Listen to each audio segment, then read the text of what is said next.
And I hope we have once again reminded people that man is not free unless government is limited.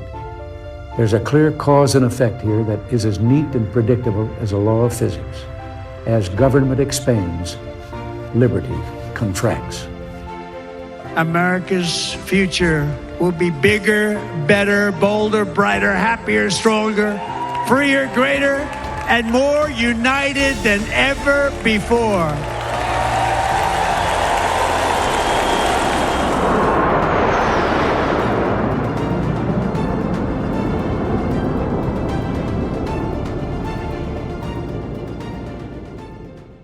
The Liberty Podcast is brought to you by Proven Arms and Outfitters, specializing in rifles, pistols, tactical gear, and more. Learn more at ProvenOutfitters.com. Hey, welcome back to the Liberty Podcast. We did it. We did it, ladies and gentlemen.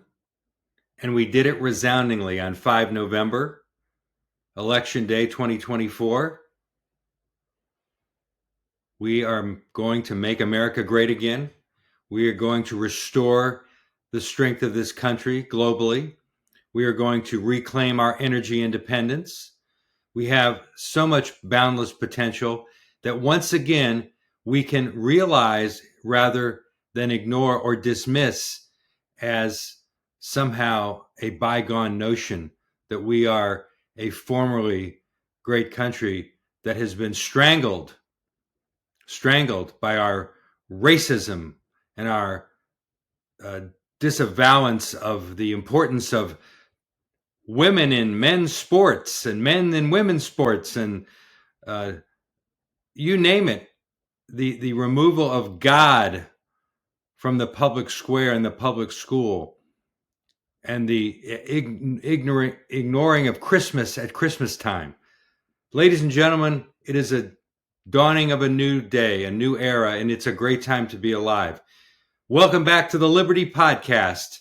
It is 14 November 2024. On this day, 28 years ago, my beautiful daughter was born. So it's a special day for me, always. 14 November. 9 days already removed, believe it or not, from the election of Donald Trump to become the 47th president of the United States. And despite the fact that the victory was resounding in terms of electoral college votes and popular votes and the entire landscape that we've been observing and relishing these many days since then, you know, it was also a big day, of course, for reclaiming Republican control of the United States Senate. You know, not resoundingly as we would have liked, but we're now a majority that will be, I believe, 52 to 53 seats. The Democrats still think they're going to win the Pennsylvania seat, even though there are no legitimate ballots left to count, and Dave McCormick is ahead. So keep an eye on that race, because the lawfare is about to go into full force in Pennsylvania with Mark Elias.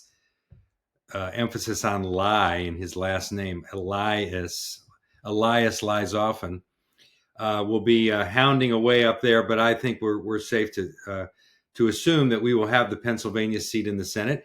The Republicans have maintained control narrowly of the U.S. House of Representatives. Some big wins there, nonetheless. And so we have the table set before us. And of course, don't think it's going to be easy. Don't think that the left and all of their acolytes and supporters and big donors are going to just hand over the keys to the Rolls Royce and Air Force One and the White House front door without a fight, without revisiting many of the tactics that they have used in the past. And we have to remember that we have swampy Republicans in Washington who are going to be dancing around at the inauguration, you know, declaring unity, and then they'll get right back to work being swampy and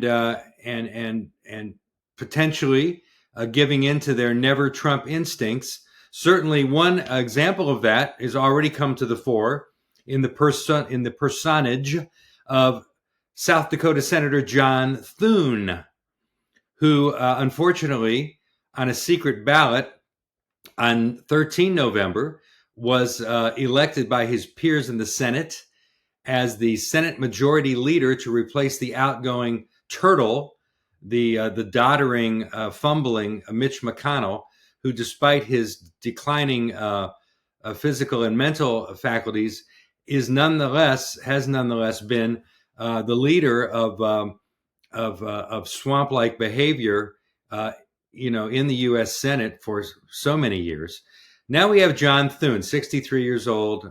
Certainly, age is not an issue with him, but he does have a long and recent track record of making demeaning comments about Donald Trump regarding the false narrative around January 6, 2021, and also has been known to just flatly say that he was hoping for a better choice, a different choice than Trump. Watch this.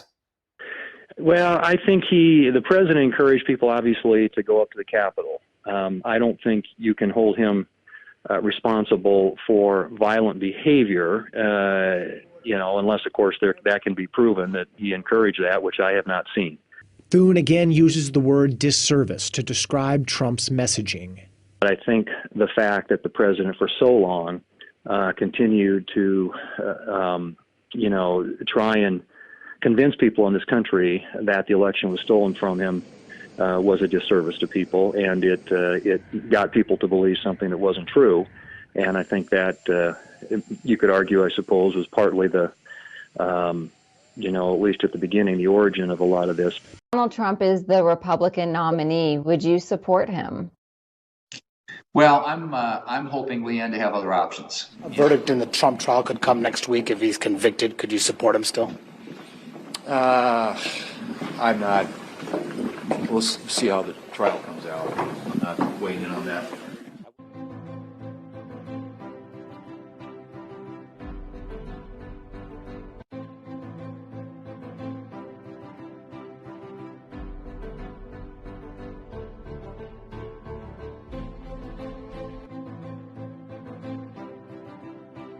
Senator John Thune, the number 2 Senate Republican, warned on Monday that efforts to challenge the Electoral College vote in Congress next month would fall short in the Senate. Thune told reporters, quote, in the Senate, it would go down like a shot dog. I just don't think it makes a lot of sense to put everybody through this when you know what the ultimate outcome is going to be. Is President-elect Trump involved in does he have a chosen preference in the Senate? Do you know? Honestly, I think my preference would be, and I think it's probably in his best interest, to stay out of that. These Senate secret ballot elections are probably best left to senators. So it will bear keeping a close eye on the Senate, especially as Trump begins to fill out his cabinet. He's already done so writ large in recent days, and we'll get to that in a moment. But I do want to point out that equally important as Trump's victory and return to the White House as president of the United States and all that goes with that, equally as important is that I think finally this election cycle has revealed the utter irrelevance of the corporate mainstream Democrat cheerleader media. From the obvious MSNBC and CNN down through the newspapers, they've all been replaced by independent alternative media, which is now becoming really the mainstream in this country because it is unvarnished, uncontrolled by corporate interests, uncontrolled by people who see the media as an agent to manipulate outcomes rather than to be faithful reporters, objective reporters of news and events. But some of the numbers we're seeing with the cable news networks, this is just too beautiful. I have to share it with you. MSNBC primetime viewership plunged 54% in the days after Donald Trump won the White House. The Comcast-owned cable news channel drew 1.1 million viewers in primetime throughout October on average, then saw its audience shrink to a daily average of 736,000 on the Wednesday, Thursday, and Friday after Election Day. This is so beautiful. Viewership of its primetime shows dropped 54% to 808,000, especially declining were these Alex Wagner show, the All In with Chris Hayes, and the godforsaken Last Word with Lawrence O'Donnell. God help us. The losses are a sharp turnaround from Election Day, when MSNBC's election night coverage averaged 6 million viewers, ahead of CNN's 5.1, but way behind the Fox News election night viewership of 10.3 million. And I love this analysis, this conclusive smackdown by Sharon Waxman, who is the founder of a Hollywood news website called The Wrap. She says that the media needs, quote, a total rethink after this election. If you're like me, you haven't turned on the news since last Wednesday when Donald Trump won the election, she wrote on her Wrap website. Personally, I can't bear to listen to another minute of wisdom, quote unquote, from Joy Reid or my friend Lawrence O'Donnell or the admirable Rachel Maddow. I'm not saying I'll never watch or listen again, but am I alone here? My entire body recoils from listening to more claptrap from the same claptrapping apparatus. No kidding. With you all the way, Sharon, on that one. So now we've raced right from the thrill of Election Day to the daily announcements about who Donald Trump and his team are selecting for these key positions. John Ratcliffe to head the CIA, former head of the National Security Agency. This is a huge pick because obviously the CIA is an agency that has been corrupted and is in dire need of reform. And John Ratcliffe is just the man to do that. He's not getting quite the attention that some of these others are, but that was a big call by Donald Trump. Pete Hegseth, Department of Defense. Pete Hegseth, he's a Fox News studio host. No, he's a lot more than that. And go look at his resume. He has served this country honorably abroad, on the battlefield, in war zones.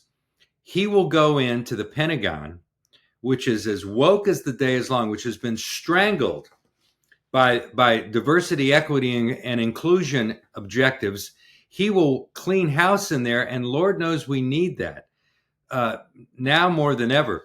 Take a listen to the analysis by Eric Prince, the founder of Blackwater and a former U.S. Navy SEAL and friend of Pete Hegseth. Here's what he has to say about this selection by Donald Trump. Warhawk, he's a creative thinker. And the world is losing their mind. The media is. Eric Prince, your reaction to Pete Hegseth being announced? I am very excited about it. It is definitely a change of pace of the normal swamp dwellers that have led us to ruin over the last 25 years. I think a historical comparison is apt. When George Marshall became Chief of Staff of the U.S. Army, in September 1, 1939, the same day that the Nazis invaded Poland, he set to firing lots of flag officers and even a lot of colonels, many, many, many, because they were all prepared to fight the last war. And we have the same amount of flag officers in the United States Armed Forces as we did in World War II when we had 14 million people in the armed forces. Now we only have about 1.3 million, so 10%. So there is an enormous amount of culling and cutting and reforming that Pete Hegseth needs to do. And I and my entire network of friends are ready to help him in any way possible because the Republic needs to be defended. And the Pentagon consumes $1 trillion a year of our national wealth. and yet they cannot protect even 1 inch of the U.S. border with Mexico, and they've managed to be defeated consistently in the Bab el-Mandab off of Yemen, one of the world's major shipping ways, a choke point, being defeated by the Houthis. So yes, he steps into a very big job with enormous reforms that needs to be done, and I think he's the man for the task. Of course, people are saying, well, Trump is only going with people who are deeply loyal to him. What president doesn't select cabinet members who are loyal to him? If they don't, they're crazy. In fact, that was part of Trump's downfall in his first term, is that he was talked into selecting people who were, normal Washington selections, who were in line, whose turn it was to be selected for these roles. People like John Bolton and Rex Tillerson and some of these other terrible selections in the first term. But now we're getting the people who are going to be change agents, which is what this reelection is all about, is what the American people demanded, which is why they went and voted in record numbers on Election Day and during early voting. How about Matt Gaetz, congressman from Florida, for attorney general? They are having brain aneurysms in Washington over this selection. And of course, the media is echoing the false, worn-out narrative that Gaetz is under some House investigation for engaging in sex trafficking. We'll get to that in a minute. Last but not least, Marco Rubio, senator from Florida, for Secretary of State. That selection is going to receive bipartisan support. You can be assured of that, my friends.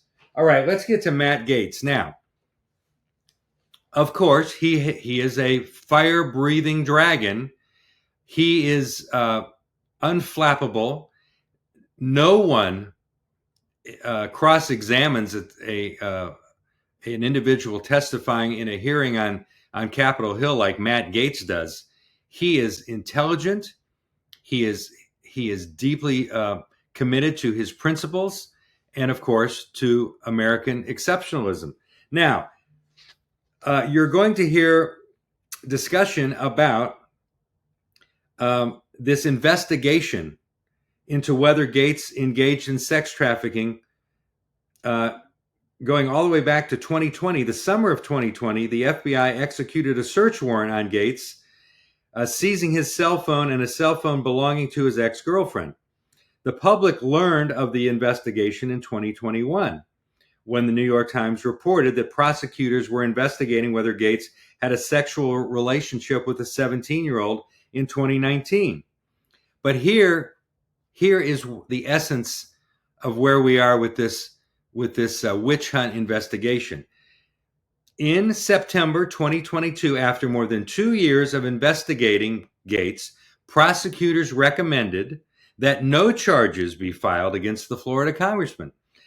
The Washington Post reported at the time that prosecutors had concerns about the credibility of 2 key witnesses. Oh, really? Well, that is a concern when your witnesses suck or don't have credibility or may be lying. They were worried that they wouldn't be able to secure a conviction if they brought charges. 5 months later, in February 2023, the department formally closed the investigation. Gaetz, rightfully so, vehemently denied any wrongdoing throughout the course of the investigation and claimed it was an organized criminal extortion scheme against him and his family. This guy isn't backing down from anybody, which is why he will be a fantastic attorney general. And of course, you will have Republicans, concerned that he will shake it up too much in the attorney general's office, that he will, undo the natural order of things. But let me just remind you of the litany of the names of Republicans who supported Biden's Merrick Garland choice for attorney general in 2021, including, I hesitate to add, North Carolina Senator Tom Tillis, among others, among many others. John Cornyn of Texas. Who else? John Thune of South Dakota supported and voted to pass the nomination of Merrick Garland, who, of course, has proceeded to operate a Banana Republic-style Department of Justice for the last 4 years during the Biden-Harris regime. Another selection that has captured some attention, rightfully so, is that of South Dakota Governor Kristi Noem as head of the Department of Homeland Security. John Davidson, writing for the Federalist, isn't happy about this choice. He calls her a terrible choice for any post in the Trump administration. He points to the fact that that Trump won this election in part because he stood against the transgender agenda and pushed back against gender-confused boys competing in sports. Noem, as governor, backed down from protecting girls in her state when the trans lobby came calling. Well, we can argue details about Kristi Noem as governor, but here's the better idea that John Davidson presents to us in the Federalist. All that said, the debate over whether Noem or someone else should run the DHS is missing the forest for the trees. No one should run the DHS because the entire department should be abolished. Trump rightly pledged to abolish the Department of Education, in part because it's been a failure. Well, not only has the Department of Homeland Security been a failure, it's been worse than a failure. DHS was created after 9/11 for the explicit purpose of making Americans safe from foreign terrorist attacks. In hindsight, it should have been obvious that the wrong response to 9/11 was the creation of a vast surveillance and security apparatus. And he is right about that. You know, just because an agency is created in the aftermath of something unthinkable like 9/11 doesn't mean that it should exist into perpetuity for the rest of all time in memoriam. I think he's onto something, Mr. Davidson. And let's hope that that Donald Trump and his team will consider maybe using Kristi Noem as the person to wind down the Department of Homeland Security, lickety split, as we like to say. Now, this is great. Remember how we were told that if Trump won, it was going to trigger civil war-like conditions in this country? Remember that?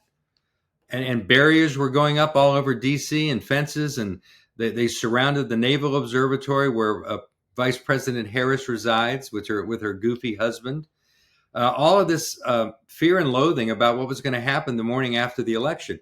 Well, Daniel Henninger, writing for the Wall Street Journal, concludes why we have seen none of that. And it's very interesting insight on his part. This time, he said, compared to 2016-17, there was no national tantrum. Time marches on, he wrote. The roadblockers of 2016 are almost 10 years older now. Who knows? Maybe some of them voted for Mr. Trump this time. You know, living in a cramped, expensive studio apartment and paying $160 a week for groceries can refocus the mind. Or perhaps after a decade of mounting the anti-Trump ramparts, exhaustion set in. Even street-fighting men can tire of the streets, and most failed revolutions eventually burn out. Ain't that the truth? Administrators and professors at Columbia, Penn, Harvard, Oregon, Michigan State, and the University of Massachusetts provided students with various therapy options in light of this election. Rather than suiting them up to burn and pillage, they decided to console and comfort them with therapy dogs, writes Henninger, grieving spaces, and time off to process the result.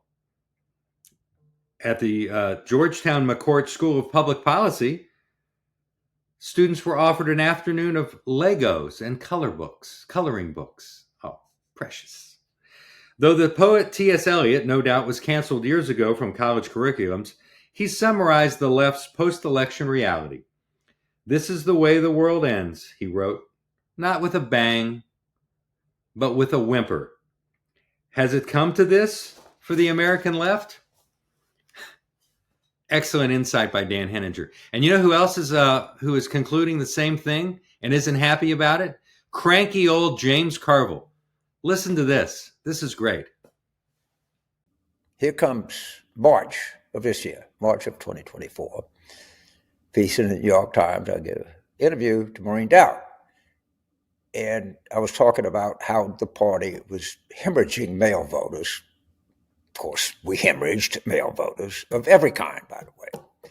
Even male voters in, quote, communities of color, unquote. But we did. So, of course, the reaction to that is the progressive advocacy groups send out people to say, oh, he's just living in the 90s. He doesn't understand modern America. And this whole country is, we in the progressive advocacy groups in Washington, you know, we're so effective and we've changed attitudes. But James Carville is a throwback and he doesn't understand it. Okay. So I thought our message was soft. I thought we wasn't talking enough about crime. I thought we wasn't talking in more muscular tones about the border, about incomes, about a host of other things. And of course, the reaction is, he's a throwback, he's in the 90s. Then I write a piece in July. And I said, as I had said for over a year, President Biden should not run for re-election. He should announce and have an open primary process. Of course, he drops out, but he doesn't have an open primary process. And of course, the Harris people are out bragging about how they shut any of this down. It might have been too late, but see, I know something that most people don't know, and that there is a breathtaking amount of talent in today's current Democratic Party. But it's being suppressed. You don't know it because you don't see it. I do because I've gone around the country and campaigned with a lot of these people. I've seen them in action. I pay attention to it. And when I tell you, if we would have had an open primary process and people would have seen the talent level that exists in people who can deliver a message, can frame an argument, can throw a punch, can deflect a punch, that there are 5 or 6 people off the top of my head. I'm not going to name them, but you could probably guess who they were. A lot of them are governors, some are senators. But we didn't do that. Now, here's a little unexpected post-election development that I thought I would share with you. Remember, leading up to Election Day, there was quite a bit of curiosity and interest in this this betting site called Polymarket. It's not a poll, it's not a survey, but it was seen as a different way of gauging how the public was viewing the progress of the two candidates seeking the White House, Trump and Harris. Well, guess what has happened after the election? The Federal Bureau of Investigation has seized the phone of the founder and chief executive of Polymarket, which is a crypto-based prediction market that was a popular platform for bets on the U.S. presidential election. Federal agents in a pre-dawn raid woke Shane Copland at his Manhattan home early on the morning of 13 November to carry out the search. The raid was reported initially by the New York Post.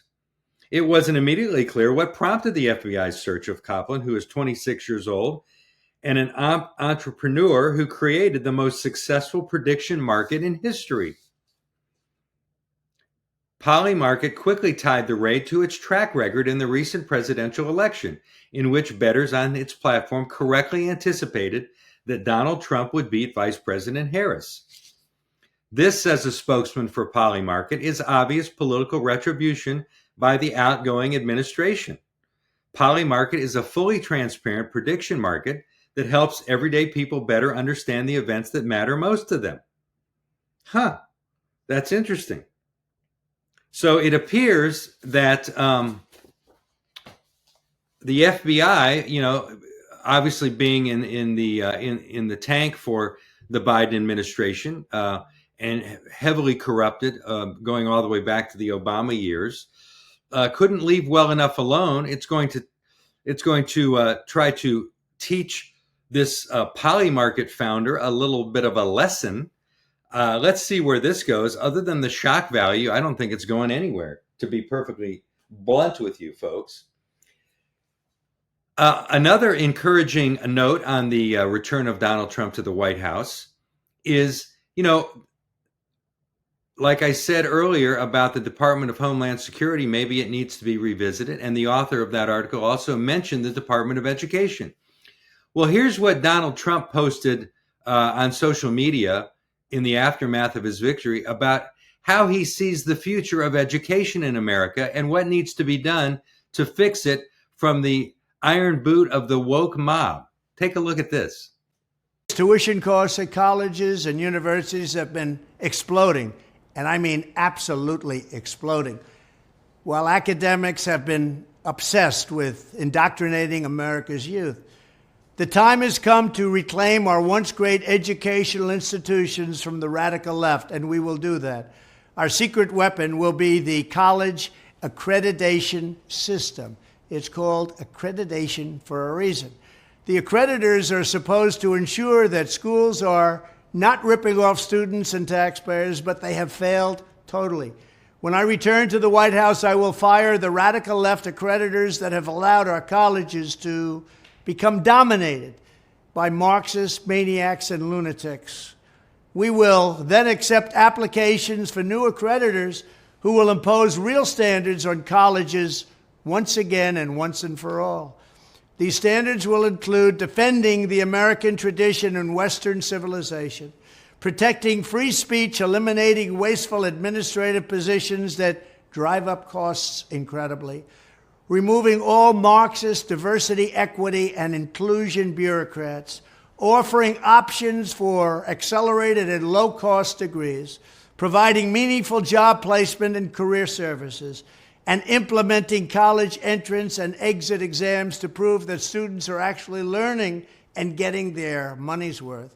Furthermore, I will direct the Department of Justice to pursue federal civil rights cases against schools that continue to engage in racial discrimination and schools that persist in explicit, unlawful discrimination under the guise of equity will not only have their endowments taxed, but through budget reconciliation, I will advance a measure to have them fined up to the entire amount of their endowment. A portion of the seized funds will then be used as restitution for victims of these illegal and unjust policies that hurt our country so badly. Colleges have gotten hundreds of billions of dollars from hardworking taxpayers, and now we are going to get this anti-American insanity out of our institutions once and for all. We are going to have real education in America. Thank you. Ladies and gentlemen, we thank you for joining us yet again for another fun-filled and information-packed Liberty podcast in this glorious afterglow of the 2024 election. Just to give you a little comic relief on our way out the door, I want to share with you a 1982 interview by CBS News anchor Dan Rather with then a completely hysterical, I guess he was a congressman, Al Gore from Tennessee, talking about the threat to the state of Florida due to Gore's even then, more than 40 years ago, claim that climate change was coming for us, and it was only a matter of time before we paid the price for what we're doing to the planet. Ladies and gentlemen, thanks again for joining us. Take a look at this clip on the way out the door, and we'll see you right back here again next time on the Liberty Podcast. Concern about rising temperatures on planet Earth heated up a hearing here in Washington today. For years, scientists have theorized about the dangers of the so-called greenhouse effect, the warming of the Earth's atmosphere due to the burning of coal and oil. And in recent months, as David Culhane reports, research has uncovered facts to support that theory. Many scientists claim that the temperature of the Earth's atmosphere has been rising over the past 100 years, that the great sheets of pack ice in Antarctica are melting at a much more rapid rate than previously. And finally, that the sea level has been rising with increasing swiftness over the past 40 years. If these scientists are correct, about 25% of Florida would be flooded, along with low-lying areas all over the world. Climate changes could produce widespread disruption of agriculture. The American farm belt might be too dry, and the wheat and corn crops would have to move to Canada. Scientists blame the odorless, colorless carbon dioxide gas for these potentially dangerous changes around the planet. It is the greenhouse effect. The gas allows sunlight to filter down and warm the earth. But like the glass of a greenhouse, the carbon dioxide tends to trap heat so that it cannot rise into space. The scientists maintain that the coal, oil, and gas we've been burning for 100 years have produced more and more carbon dioxide and helped overheat the Earth. Now, some political leaders endorse the demands for more CO2 monitoring stations, like this one in Hawaii. And they share the anger of the scientists at Reagan administration budget cuts at a time when they feel closer to getting definitive answers. We are not doing the kind of research that we should be doing to determine whether or not these scientists who are so alarmed are correct in their assessment. And what they find out will affect the lives and fortunes of millions of people, the very survival of cities like this one. David Culhane, CBS News, New York.